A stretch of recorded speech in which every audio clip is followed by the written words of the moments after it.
April is perhaps the best part of baseball season simply because it feels like every team and every player has a shot at greatness.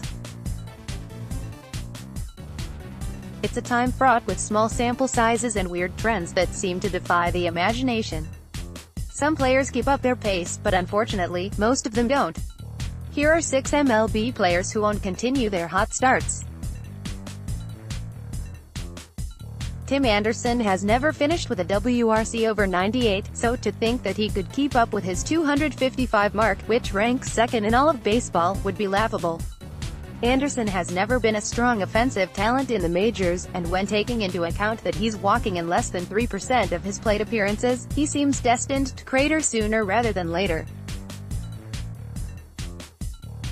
Among all qualified starting pitchers, Tigers starter Matthew Boyd currently leads the league with 1.0 F4 across 3 starts. In his best season to date, he finished with 2.2 F4 in 25 starts back in 2016. While he may have made strides here in his 4th season with Detroit, there's simply no way he keeps this up.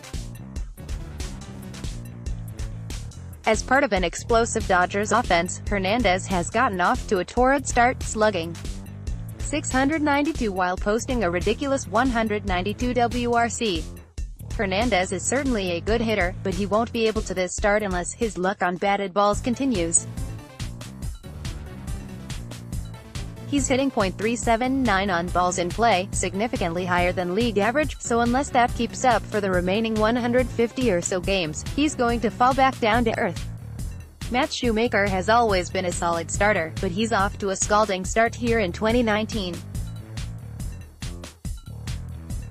Through 3 starts and 19.2 innings of work, Shoemaker has a 0.92 ERA and 19 strikeouts in his first season with the Toronto Blue Jays.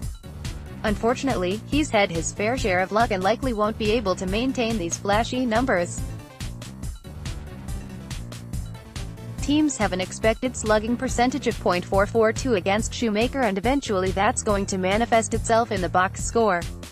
Freddie Galvis has been as steady as a metronome on offense for the past 4 years, never finishing with an OPS higher than .690 or lower than .645, but this year, he's sporting a 1.022 OPS through the first 12 games of the year. As much as Toronto could use his offensive production, it's unrealistic that a consistently subpar offensive player like Galvis will be able to dominate like this. If you want to talk about overachieving, take a look at what Daniel Vogelbach has done so far this year. After a handful of years of disappointment, Vogelbach has gotten off to a torrid start in 2019. He's slugged 5 home runs in 39 plate appearances and has a league-leading 1.154 slugging percentage.